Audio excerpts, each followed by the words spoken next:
तो देखते हैं सफलता के इंग्रेडिएंट्स क्या क्या हैं। आपके सामने आपको 7 इंग्रेडिएंट्स दिख रहे हैं जिसे हम कुछ मूलभूत चीज़ें कहते हैं जो सफलता के लिए ज़रूरी होती हैं। आप कहेंगे इससे और भी होंगी, चलिए मान लेते हैं, लेकिन ये 7 चीज़ें हम लोग अभी देख लेंगे। पहला पैरामीटर है आत्म जागरूकता, that is self awareness. Self awareness, इसका मतलब आपके हिसाब से क्या है? कब आप कहेंगे कि मैं आत्म जागरूक हूं? किस व्यक्ति के बारे में आप ये कह सकते हैं कि ये बंदा खुद को समझ ही नहीं पाया है अभी तक? ऐसे कई सारे सवाल आते हैं जब हम सेल्फ अवेयरनेस की बात करते हैं। सेल्फ अवेयरनेस एक बहुत ही महत्वपूर्ण चीज़ है जो हमें सक्सेस की तरफ लेके जाता है। और अब हम शॉर्ट में देखेंगे कि सेल्फ अवेयरनेस का मतलब क्या है। सेल्फ अवेयरनेस का मतलब है कि मुझे मेरे अंदर जो मेरे विचार है, मेरी भावनाएं हैं, मेरे तत्व है, कुछ मेरे स्ट्रेंथ्स है, कुछ मेरी कमज़ोरियां है, मैं उन सब के बारे में अवेयर रहूं, मैं उन सब के बारे में एक्सेप्टिंग रहूं कि हाँ, ये मुझ में कुछ चीज़ें हैं जो अच्छी हैं, ये कुछ खामियां हैं और सब मेरी है।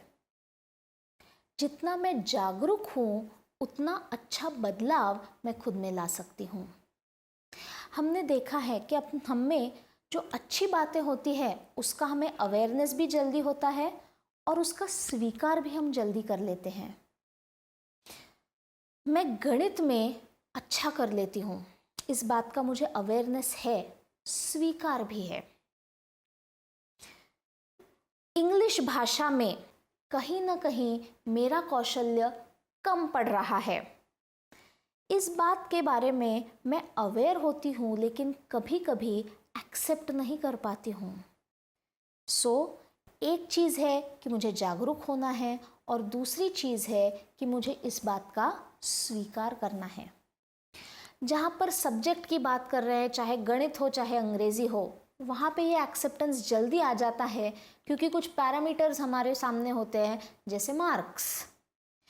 लेकिन ऐसी चीज़ लेते हैं जिनमें इतना स्पष्टता से रिजल्ट हमारे सामने नहीं होता है, उसके लिए बात करते हैं किसी भावना की। जहाँ पे पॉजिटिव भावनाएं आती है हम सब अवेयर भी होते हैं और स्वीकार भी करते हैं। हाँ, मेरा बहुत हेल्पिंग नेचर है, I am aware of it and I accept it.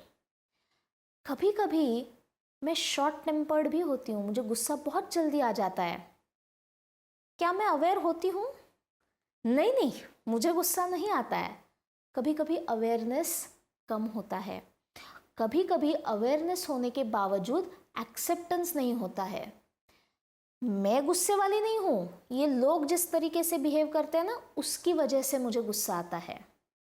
तो आत्म जागरूकता हम जिसे कहते हैं वो एक प्रोसेस है। हर दिन हर वक्त मुझे जागरूक होना चाहिए कि अंदर क्या है, अंदर क्या चल रहा है।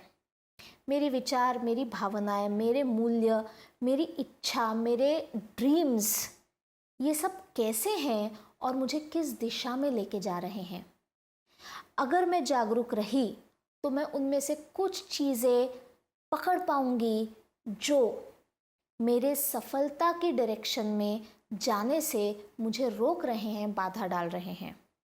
लेकिन जहाँ जागरूकता ही नहीं है वहाँ पे वो चीज़ें बदलती नहीं हैं और बाद में चलकर बड़े ऑब्स्टेकल्स हमारे पाथ में आ सकते हैं जो हमें हमारे लॉन्ग टर्म गोल की तरफ ले जाने में दिक्कत देते हैं।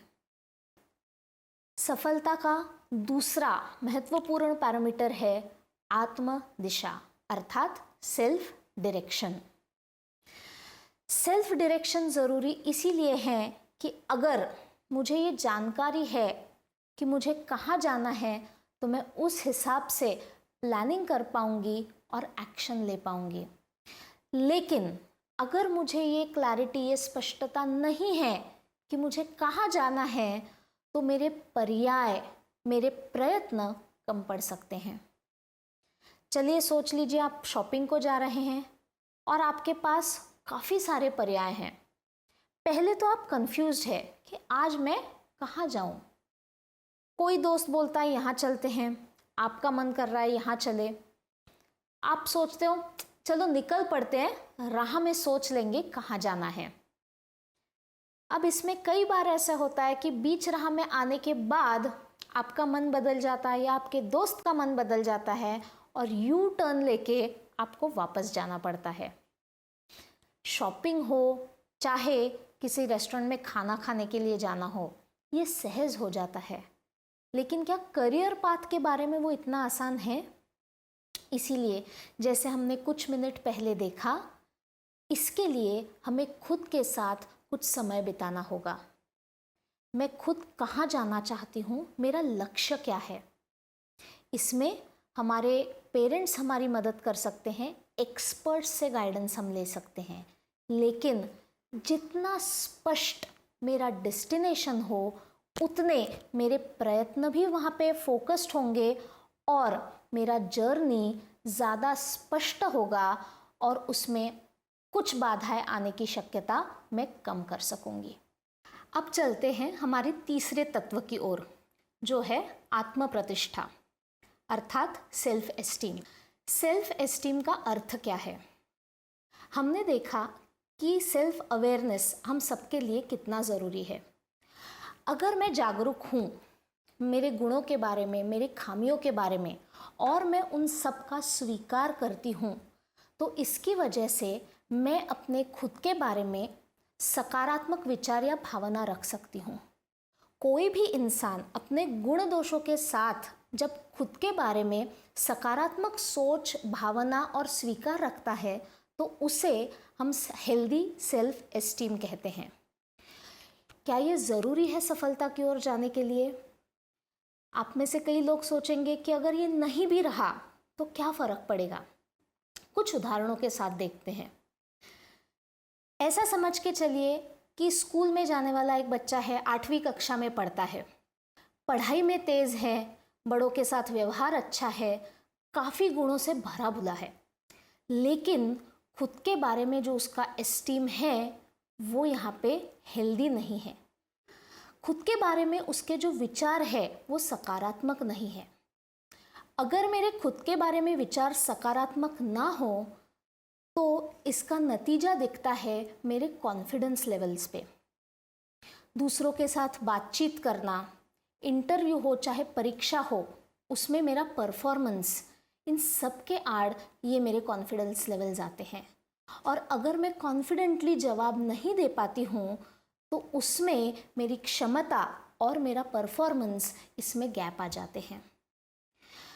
कभी कभी हमारा सेल्फ एस्टीम काफ़ी हेल्दी होता है, सकारात्मक होता है, जहाँ पे खुद का स्वीकार अच्छा होने के कारण मैं खुद के साथ कंफर्टेबल महसूस करती हूँ, खुद के बारे में अच्छे विचार रख सकती हूँ। लेकिन कभी कभी मुझ में होने वाले कुछ दोष ऐसे होते हैं जिनकी वजह से मैं खुद को बुरा व्यक्ति या कमज़ोर व्यक्ति मानने लगती हूँ। जब तक मैं खुद के बारे में अच्छा नहीं सोचूंगी तब तक मेरा दूसरों के साथ व्यवहार बदला हुआ रहेगा।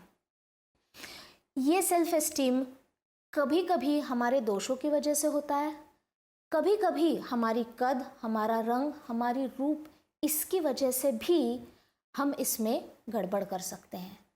तो ज़रूरी ये है कि आज हर इंसान में कुछ गुण हैं, कुछ दोष है।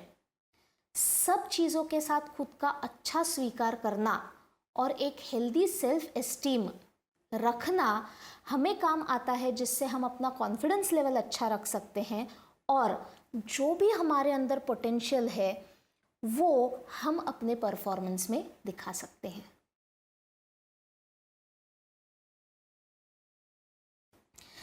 अगले तत्व की ओर चलते हैं, जिसे हम कहेंगे पॉजिटिव थिंकिंग अर्थात सकारात्मक सोच। इसका क्या महत्व है? हम मनोविज्ञान की बात कर रहे हैं और मनोविज्ञान हमें यही बताता है कि दुनिया में बाहर क्या चल रहा है वो हमारे हाथ में नहीं है। कोई व्यक्ति हमसे कैसा बर्ताव करता है हमारे हाथ में नहीं है। कितनी ठंड गिरती है, कितनी बारिश होती है, हमारे हाथ में नहीं है। मैं कहीं राह पे चल पड़ूं, मुझे कितना ट्रैफिक मिले, मेरे हाथ में नहीं है। लेकिन फिर भी अगर मुझे खुश रहना है और अपने सफलता के रास्ते पर सही तरीके से चलना है, तो मुझे खुद के सोच पर अच्छा नियंत्रण होना चाहिए। जब हम अपने विचारों की बात करते हैं तो हमारे दिमाग में हर तरीके से विचार आते हैं। उसमें कुछ होते हैं सकारात्मक, कुछ होते हैं नकारात्मक। कुछ विचार ऐसे होते हैं जो हमें हमारी लक्ष्य की ओर ले जाते हैं और कुछ होते हैं जो हमें हमारे लक्ष्य से दूर लेकर जाते हैं। जितना मैं अवेयर रहूं, जितना मैं क्लियर रहूं अपने विचारों के बारे में, उतना मैं अपने नकारात्मक विचारों को पकड़ सकती हूं और उनको बदल सकती हूं सकारात्मक विचारों में। बहुत सिंपल सी बात है।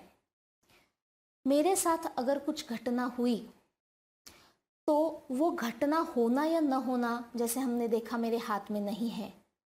उस घटना में अगर मेरी नकारात्मक सोच आ गई तो मैं उस घटना में ही रह सकती हूँ कुछ मिनट, कुछ घंटे, कुछ दिन और कभी कभी कुछ साल भी। लेकिन अगर मेरी सोच सकारात्मक हो तो मेरा उसी मुसीबत की तरफ देखने का नज़रिया भी अलग होगा और मैं उसे शायद ज़्यादा आसानी से पार कर सकूं। सकारात्मक सोच का सबसे बड़ा फायदा ये होता है कि हम कौन सी सोच ले, ये पूरी तरह हमारे हाथ में होता है। तो कोई भी घटना चाहे हमारी लाइफ में हो, उसमें मैं कौन सी सोच मिला के आगे बढ़ना चाहूँगी, ये मेरा चॉइस होता है और वो उसका उपयोग मैं हर रोज़, हर दिन, हर घटना के साथ कर सकती हूँ। हमारा अगला पैरामीटर अर्थात तत्व है आत्म अनुशासन अर्थात सेल्फ डिसिप्लिन। डिसिप्लिन बड़ा ही भारी शब्द है क्योंकि इसके साथ हमारे एसोसिएशंस है, हमारी मेमोरीज है जो बचपन से जुड़ी हुई है। जब हमारे माँ बाप हमें अनुशासन देते थे और हमें वो मानना पड़ता था, शायद उस वक्त ही हम अनुशासन को बहुत ही सकारात्मक रूप से नहीं देख पाते। हमें लगता है अनुशासन स्ट्रिक्ट होता है, उसमें बहुत सारे नियम होते हैं और अपने मन के हिसाब से मैं उसे नहीं देख सकती हूँ। हाँ, बचपन में ये ज़रूर हुआ करता था कि वो हमें बर्डन लगते थे और इसीलिए जब हम सफलता की बात कर रहे हैं, जो हमने तत्व रखा है वो अनुशासन नहीं रखा है, आत्म अनुशासन रखा है। क्योंकि जब दूसरे हमें अनुशासन देते हैं, काफ़ी बार वो बोझ लग सकता है।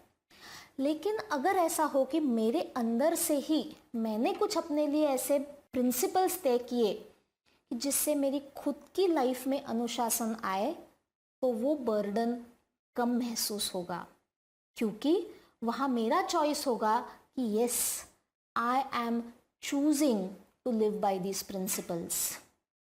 आत्म अनुशासन ज़रूरी क्यों है?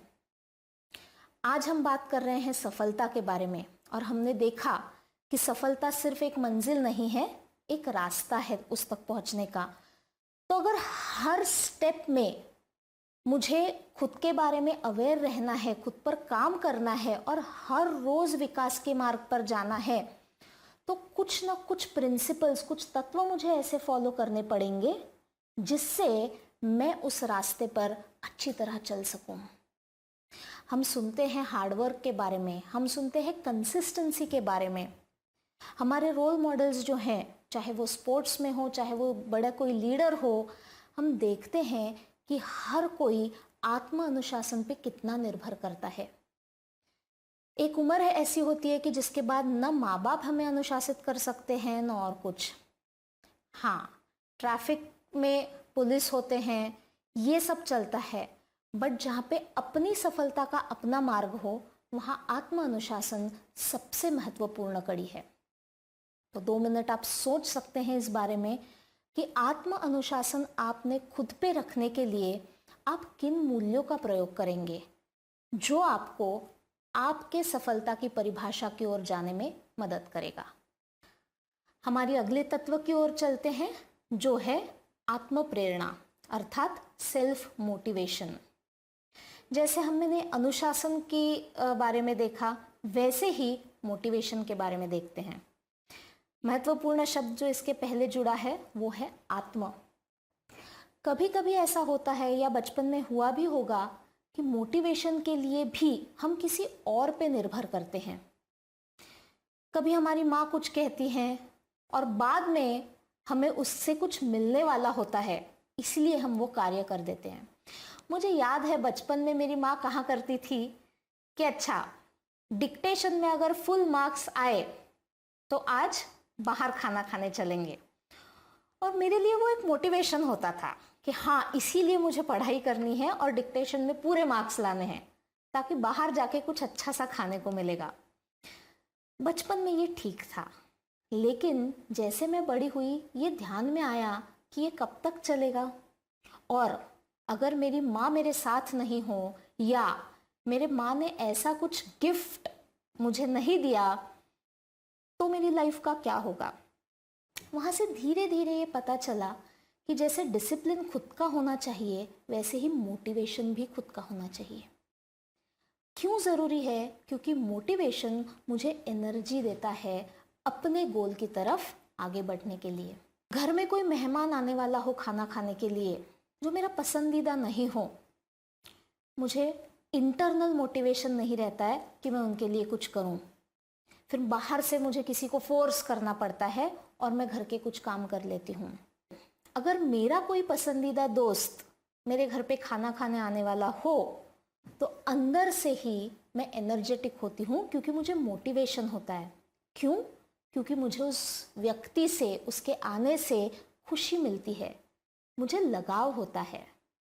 तो अब आप देख रहे हैं हमारा लक्ष्य जो हमें सफलता की ओर ले जाने वाला है, उससे अगर मेरा कनेक्ट अच्छा हो तब सेल्फ मोटिवेशन खुद में लाना मुझे ज़्यादा आसान होता है। इसमें समझने वाली बात यह है कि कभी कभी मेरा लक्ष्य मेरे लिए बहुत प्रिय होता है, बहुत करीबी होता है, लेकिन उस लक्ष्य तक पहुंचने के लिए सफलता के रास्ते में आगे बढ़ते वक्त कुछ चीज़ें होती हैं जो मेरी पसंदीदा नहीं होती है। उदाहरणार्थ, किसी बच्चे को डॉक्टर बनना है, स्कूल में पढ़ रहा है, उसे गणित कतई पसंद नहीं है, तो वो कैसे लाए अंदर से मोटिवेशन? लेकिन अगर उसने वो नहीं लाया और गणित में अच्छे क्रमांक नहीं ला पाया तो अल्टीमेटली उसके सफलता के परिभाषा को वो नहीं मिल पाएगा। यहाँ पे सेल्फ डिसिप्लिन और सेल्फ मोटिवेशन को एक साथ लेना बहुत ज़रूरी है, और जो हमारा अल्टीमेट सफलता का परिभाषा है उसके लिए हमें सेल्फ मोटिवेशन का ज़्यादा से ज़्यादा प्रयोग करना ज़रूरी हो जाता है। हमारा अगला तत्व है सकारात्मक संबंध अर्थात पॉजिटिव रिलेशनशिप्स।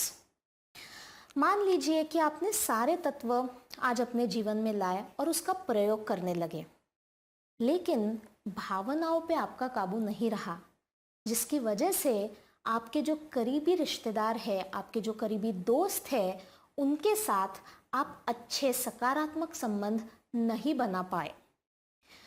क्या लगता है, सफलता की जर्नी में क्या आप खुश रहेंगे, या अंतिम पड़ाव पार करने के बाद आप खुद को सही मायनों में सफल कह पाएंगे?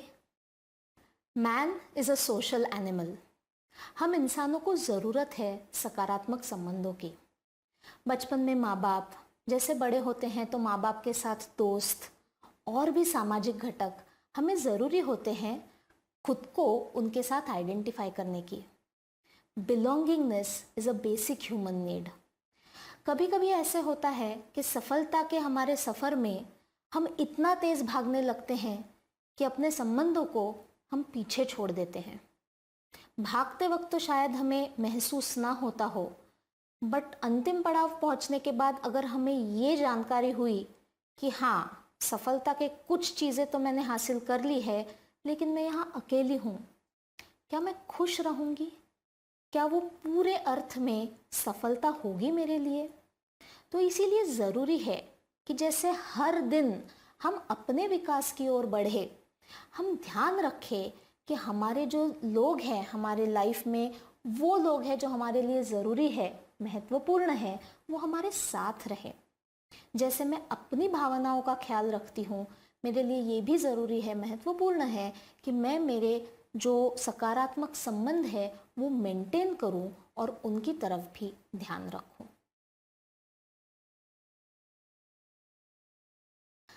तो हमने देखे ये 7 तत्व जो बहुत ही मायने रखते हैं मेरी सफलता की ओर के सफ़र में। सोचिए अगर आपने ये 7 तत्व देखे जो कि हमारे सामने हैं, आत्म जागरूकता, आत्म दिशा, आत्म प्रतिष्ठा, सकारात्मक सोच, आत्म अनुशासन, आत्म प्रेरणा तथा सकारात्मक संबंध। ऐसी कौन सी व्यक्ति है जो आंखों के सामने आती है जिसमें ये सारे तत्व मौजूद है और हमने उन्हें देखा है? एक उदाहरण हम लेते हैं जिनमें हम बात करेंगे सचिन तेंदुलकर जी की। क्रिकेट जो हमारे यहाँ बहुत ही जाना माना खेल है और सचिन तेंदुलकर जो सबके चाहते हैं, हम देखेंगे कि हर एक तत्व जो है ये सचिन जी ने अपने जीवन में कहाँ यूटिलाइज किया और उसका कितना बड़ा योगदान रहा उनके सफलतापूर्वक सफ़र में, और आज जिसे हम कहते हैं कि वो सफलता के अच्छे पड़ाव पे पहुंच चुके हैं उसमें।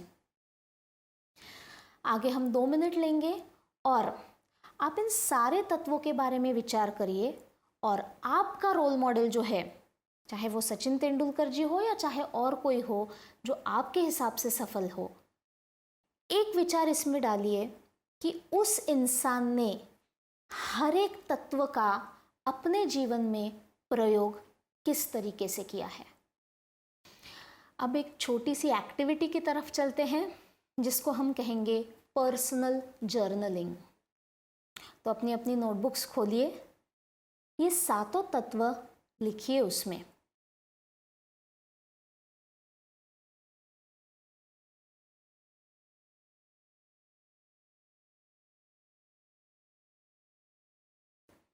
और अब हम देखेंगे कि हम खुद को कहाँ रख पाते हैं। चलिए एक स्केल बनाते हैं 0 से लेकर 10 तक।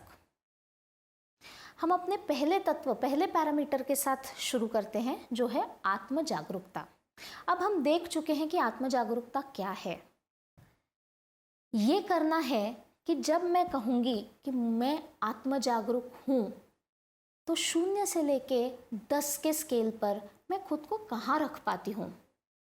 जहाँ 0 मतलब मुझे बिल्कुल भी आत्म जागरूकता नहीं है और 10 मतलब मैं पूरी तरीके से आत्म जागरूक हूँ।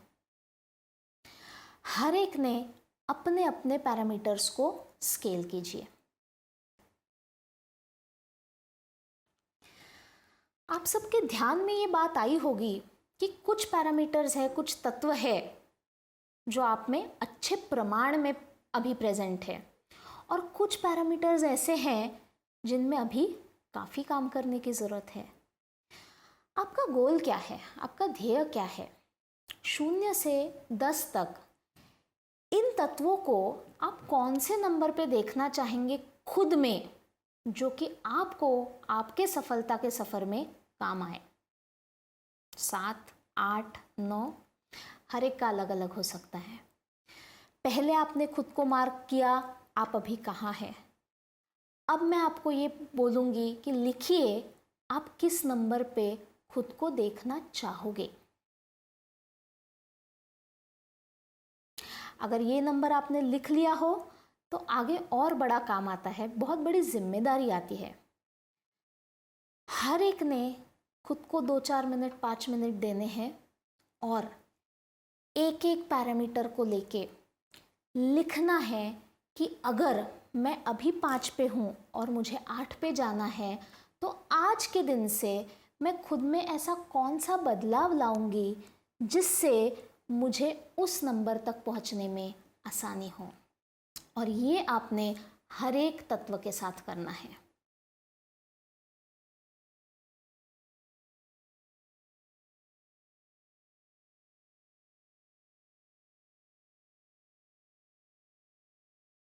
अगर सबका लिखकर हो गया हो तो आगे चलते हैं। कभी कभी सिर्फ लिखने से हमें उतनी ऊर्जा नहीं मिलती है, तो मैं आपको अब कहूँगी कि कोई एक इमेज, कोई एक दृश्य, कोई एक रोल मॉडल अपने आंखों के सामने रखिए जो इस पैरामीटर को, इस तत्व को आपके सामने जिंदा करता है। अगर आपके नंबर के आगे आपने वो रोल मॉडल या वो इमेज रखी तो शायद और आसानी हो हर रोज खुद को रिमाइंड करने की, जिससे आप उस नंबर तक जल्दी पहुंच सको। चलिए दोस्तों, वक्त आ गया है कुछ प्रश्नों का। स्क्रीन पे आपके सामने प्रश्न है, पढ़िए और आपका उत्तर दीजिए।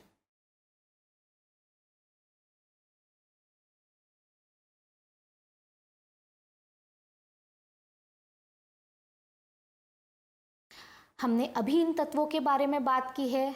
अब शायद आपको ज़्यादा क्लैरिटी है इन तत्वों के बारे में और आप ज़्यादा बेटर फैसले ले सके कि आपको अपने लाइफ में, अपने जीवन में इनका प्रयोग कैसे करना है।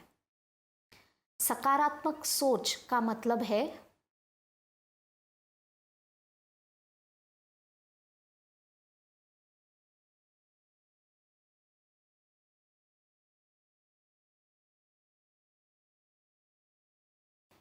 अगले प्रश्न की ओर चलते हैं। सकारात्मक संबंध बनाने के लिए जरूरी है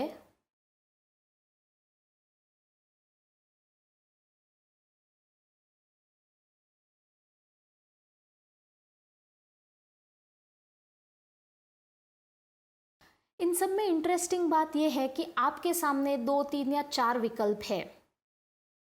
आंसर एक है, जवाब एक है, लेकिन उस जवाब में आप अपनी तरफ से और भी कुछ चीज़ें ऐड कर सकते हो। जितना मैं खुद के करीब इसे ले आऊँगी, उतना मेरी अपनी सफलता की ओर ले चलने में मुझे उसकी मदद होगी। आगे के प्रश्न की ओर चलते हैं। ऐसे 3 नाम लिखिए जो आपके विचार में सफल व्यक्ति है। अब ये तो आप लिख चुके हैं, और आगे चलते हैं। उनकी उपलब्धि क्या है और उनका कौन सा कार्य या कौशल आपको प्रेरित करता है।